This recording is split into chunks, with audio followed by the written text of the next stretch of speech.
Bonjour tout le monde et bienvenue dans une nouvelle capsule des vendredis verts où aujourd'hui je vous montre ce que j'utilise pour faire mes lunchs zéro déchet.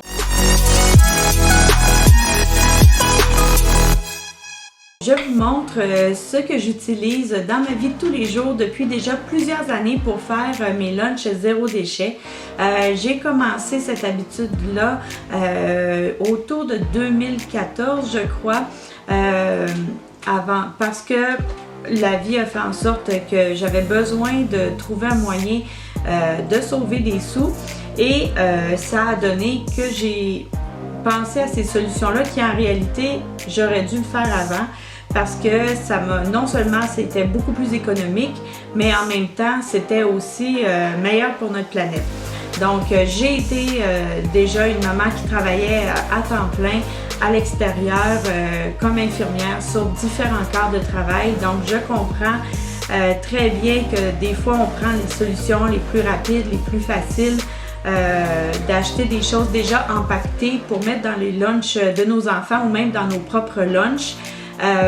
Mais une fois que j'ai adopté l'option des lunchs zéro déchet, j'ai vite vu que ça prenait peut-être quelques minutes de plus à monter un lunch, pas beaucoup de temps dans le fond comparé à ce qu'on peut penser, mais en même temps c'était une solution beaucoup plus économique que ce que j'aurais pensé. Ça demande un minimum d'investissement pour acheter de l'équipement de qualité, mais cet équipement-là va nous durer plusieurs années. Donc, c'est rentabilisé très rapidement. Donc, je vous montre tout de suite ce que j'utilise. Donc, la première des choses, c'est le fameux thermos. Je pense que beaucoup de mamans ont déjà un thermos. J'ai investi dans des thermos de qualité. Comme vous pouvez voir, ils sont usés. Ça fait plusieurs années que je les ai, presque 10 ans. Et il fonctionne encore vraiment super bien. C'est vraiment la marque Thermos que j'ai pris. Moi, j'avais pris une grande ouverture pour que je puisse mettre des soupes ou des pâtes ou d'autres choses comme ça pour les enfants. Et ça a vraiment été quelque chose, un investissement que j'ai vraiment rentabilisé rapidement à l'intérieur de quelques mois au lieu d'acheter des lunchs chauds pour les enfants à la cafétéria. Je leur pactais des lunchs soit de la maison, des restants de la maison ou quelque chose que j'avais fait exprès pour leur lunch et ils fonctionnent vraiment très bien. Donc moi, ce que je fais, c'est que je mets de l'eau bouillante dans mes thermos le temps que je fasse réchauffer leur lunch et ensuite je vide l'eau chaude et je mets le repas qui est chaud à l'intérieur et je ferme et je peux vous garantir qu'à l'heure du dîner, les enfants me disaient « Maman, c'est trop chaud ». Donc ça fait vraiment un beau travail. Puis c'était vraiment un bel investissement. Comme je vous dis, ceux-là, ça fait presque 10 ans que je les ai. Ensuite, j'avais l'habitude d'acheter des petits jus en carton, comme beaucoup de mamans ont l'habitude de faire en mettant ça dans les lunchs de nos enfants. Et je me suis rendu compte que d'opter pour une gourde pour nos enfants devient la solution la plus économique. Donc à l'époque, on n'était pas en diète cétogène et les enfants buvaient des jus. Et je me suis rendu compte que d'acheter les cannes de jus congelées, de faire les jus et de les mettre dans une bouteille, dans le fond, une gourde, économiquement, ça me revenait vraiment moins cher. Et en plus, les enfants pouvaient en avoir plus aussi parce que un petit jus, c'était pas suffisant. Ils avaient souvent encore soif. Donc, ils ont deux gourdes, une plus grande pour mettre de l'eau et une plus petite pour mettre les jus. Celle-ci, elle est très abîmée, elle est pas si vieille que ça, mais celle-là, elle n'est pas dans les lunchs de mes enfants. C'est la gourde que Ruth utilise pour boire, donc elle est lancée par terre et tout ça, donc elle n'est plus très fonctionnelle pour aller dans une boîte à lunch. Mais par contre, c'était le seul exemple qui me restait de petites gourdes à vous montrer. Donc voilà, donc c'est pour ça, moi je les prends en métal parce que je préfère moins le plastique, puis aussi c'est plus durable dans le temps. Souvent, si les enfants ils marchent sur leur boîte à lunch ou quelque chose du genre, ben les gourdes en plastique ou les plats en plastique nous reviennent fendus, donc plus utilisables. Donc en métal, ça règle le problème. Donc des gourdes pour l'eau et pour les jus ou du lait, selon ce que vous voulez mettre à votre enfant pour qu'il puisse boire pendant son lunch. Donc moi, c'est ce que j'utilise aussi. Une chose que j'ai débuté à faire aussi, c'est qu'à l'époque, je mettais les couverts que j'avais dans mon armoire, dans mes tiroirs, mes couverts de tous les jours. Pour me rendre compte, à un moment donné, j'ai été obligée d'acheter des petites cuillères parce que mes petites cuillères disparaissaient. Alias, mon garçon, le seul d'ailleurs que j'ai, a fait un jour le ménage de son bureau à la fin de l'année scolaire. Il m'a ramené 26 petites cuillères en métal. Donc, après cette année-là, j'ai décidé d'avoir deux types de couverts. Donc, j'ai mon couvert de tous les jours pour la maison et j'ai acheté au Dollarama des couverts en métal également que je garde spécialement pour les lunchs. Comme ça, s'ils disparaissent, ça me fait moins mal au cœur que mes couverts qui ont coûté plus cher, mais ça reste du zéro déchet. L'autre option que je fais aussi, c'est que ça arrive parfois si on mange à l'extérieur, ils nous donnent dans des choses pour apporter, ils nous donnent des ustensiles en plastique. Donc au lieu de les jeter, ce qu'on fait, c'est qu'on les lave. Ça va très bien dans le lave-vaisselle en passant. Donc on les lave puis on les met dans notre petit plat pour les ustensiles des lunchs. Donc quand soit ils sont tous au lavage pour X raisons ou qui ont disparu parce qu'ils n'ont pas ramené leur lunch, ben on peut leur donner aussi des couverts en plastique. Et s'ils ne reviennent pas, ben ça nous fait pas mal au cœur. Puis quand ils reviennent, ben on les lave puis on les réutilise. Puis le même couvert en plastique peut nous durer des années. Sincèrement, j'en ai là-dedans que ça fait très très très longtemps qu'on a. Parce que tant qu'ils ne sont pas brisés, on les lave, on les réutilise. Ça nous a rien coûté en plus parce que c'était avec de la nourriture qu'on a acheté en take-out. Donc, c'est gratuit. Et puis, on réutilise, donc c'est du plastique qui ne va pas à la poubelle après un seul usage. Donc, on aime ça pour la planète. Donc, ça, c'est nos couverts. Pour nos plats principaux, j'ai plusieurs sortes de pots que j'utilise. Ça, c'est un achat récent que je viens de faire pour la boîte à lunch de Camille parce qu'évidemment, en faisant l'école à la maison, maintenant, j'ai 2 enfants de moins à l'école. Donc, il y a juste Camille qui y va. Donc, évidemment, je n'achète pas de boîte à lunch pour celles qui sont en école à la maison. Donc, ça, c'est une boîte bento. Donc, c'est plusieurs compartiments différents qu'on peut avoir. Donc, il y a une séparation, il y a plusieurs séparations, il y a même un petit plat qui vient. Donc, plusieurs options peuvent s'offrir à nous autres. Donc, on peut mettre quasiment le lunch au complet des enfants ou un gros dîner. Puis, ce que j'aime des fois, c'est une fois par semaine, j'ai un lunch bento de prévu. Donc, c'est plusieurs petits éléments. Ça peut être des crudités, des fruits, des craquelins, des salades de thon, des salades de poulet, des œufs durs. En tout cas, il y a une variété de plusieurs éléments. Donc, en ayant une boîte à plusieurs compartiments, ça facilite la vie. Donc, celle-là est en plastique. Parce que des comme ça en verre, j'en ai pas encore trouvé. Je sais qu'on peut en trouver en métal sur Amazon, mais je suis pas encore très achat en ligne.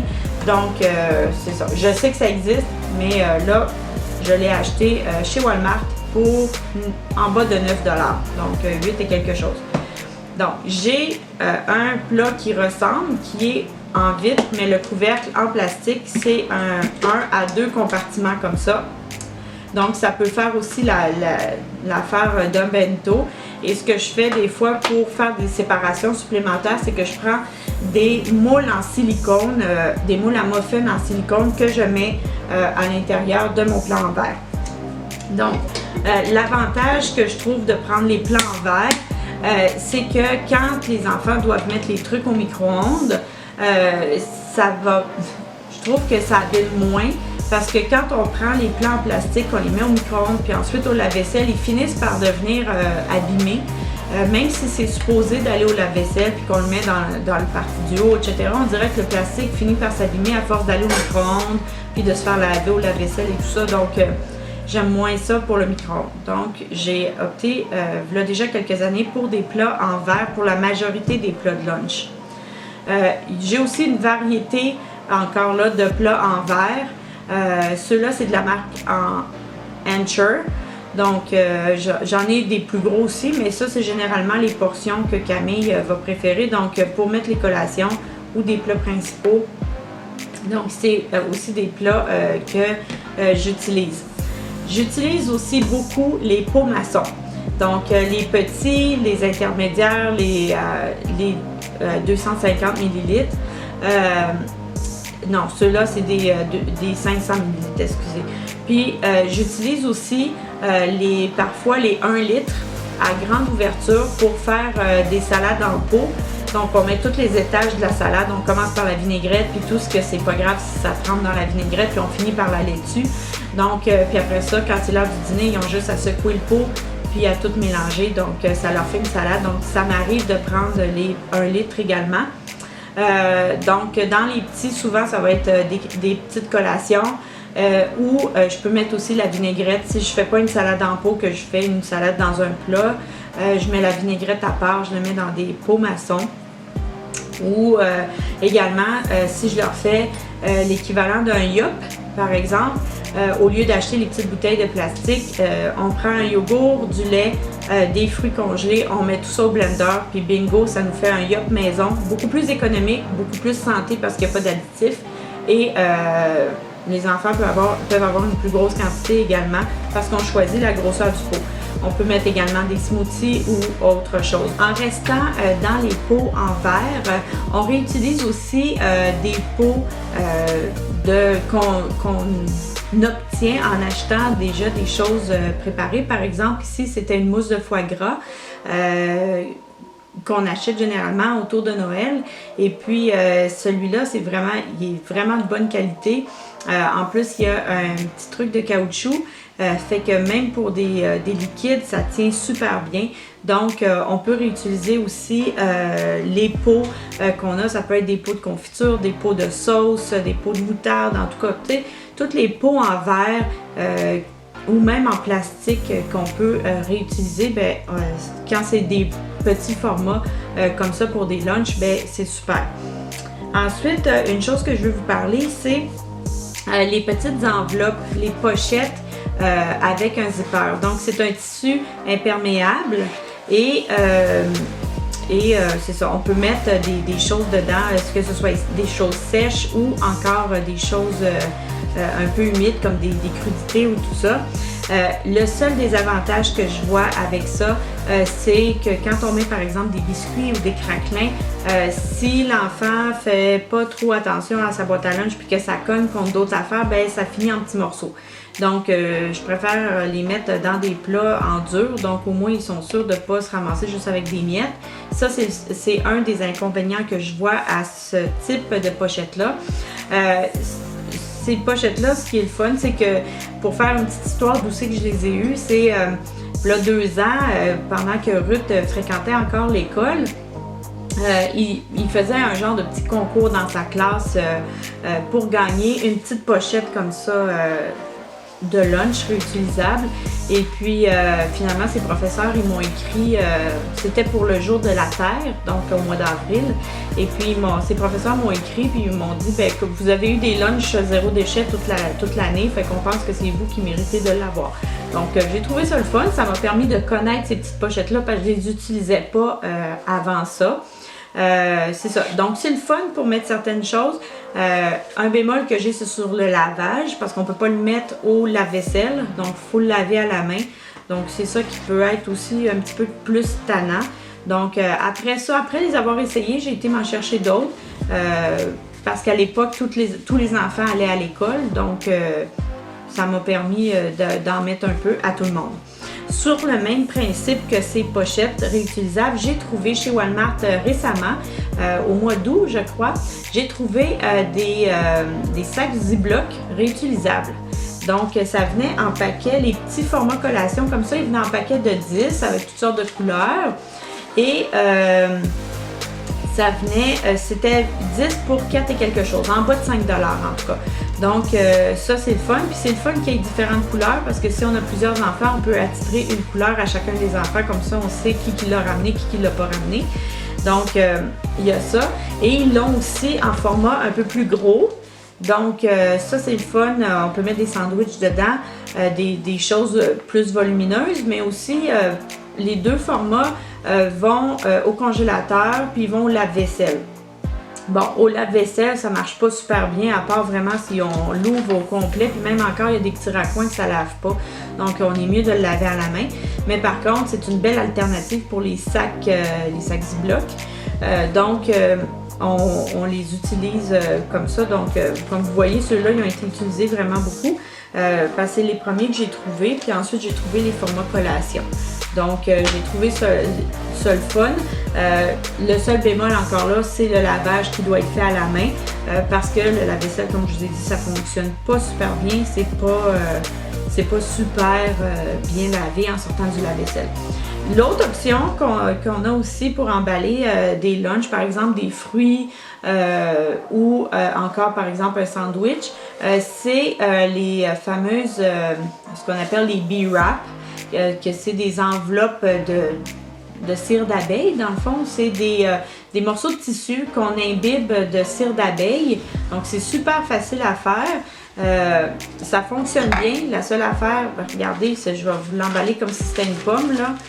Donc, avec la chaleur des mains, ça fait fondre légèrement ça fait pas fondre, mais ça ramollit la cire. Puis voilà, ça emballe super bien. Le seul bémol, là encore, c'est le lavage. Parce que ça, c'est un petit peu plus touché encore, c'est qu'il faut le laver, mais à l'eau pas trop chaude. Tu sais, comme même de l'eau tiède, c'est un petit peu trop chaud. Donc, il faut que ce soit quasiment froid, l'eau avec de l'eau et du savon. Donc, c'est le petit bémol. Il faut être sûr que tout le monde dans la famille qui touche à la vaisselle sache que ça se lave à l'eau quasiment froide, parce que sinon, ils peuvent vous scraper vos enveloppes de cire d'abeille, parce que si c'est mis à l'eau chaude, ça va fondre et ça va tout couler. Donc, c'est ça qui est un petit peu touché. Mais par contre, ça fait vraiment une belle job. Puis la cire d'abeille, c'est pas grave, là, c'est comestible en passant. Donc, c'est pas grave même s'il y en avait. C'est pas. Ça ira pas sur la nourriture, là. Mais je veux dire, c'est juste pour dire, même si c'est vraiment pas toxique, donc ça se mange, là, donc il n'y a pas de problème. Donc ça aussi, c'est des alternatives qui peuvent être le fun. Donc, pour continuer dans le zéro déchet, acheter des grosses quantités. Par exemple, ça, c'est de la compote de pommes. Donc, on peut l'acheter en grosse quantité au lieu d'acheter des petites boîtes ou des paquets individuels. C'est sûr que moi, j'ai une grosse famille, fait que ça passe plus vite. Mais comme par exemple la compote de pommes, on peut la congeler justement dans des petits sachets comme ça. Puis après ça, on le laisse dégeler au frigo, puis on le met dans les lunchs ou on les sépare. En tout cas, c'est vraiment la meilleure option parce que ça prend beaucoup moins d'emballage. Donc, on peut acheter les choses en grosse quantité. Ça revient un peu à ce que je vous disais tantôt par rapport au jus que je donnais à l'époque à mes enfants. Donc, acheter une seule canne qui me fait plusieurs boissons, dans le fond, pour plusieurs personnes, tandis versus d'acheter un petit contenant préemballé pour chacun individuellement, donc ça fait beaucoup moins d'emballage. Donc, on essaye aussi de voir ces choses-là quand on essaye de faire des lunchs zéro déchet. Une autre chose que je voulais vous montrer, c'est pas vraiment pour les lunchs qu'on emporte exactement, mais c'est pour quand on décide de manger à l'extérieur.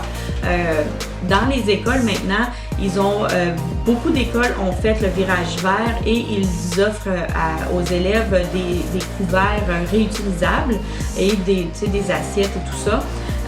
En tout cas, c'est le cas à l'école secondaire de ma fille.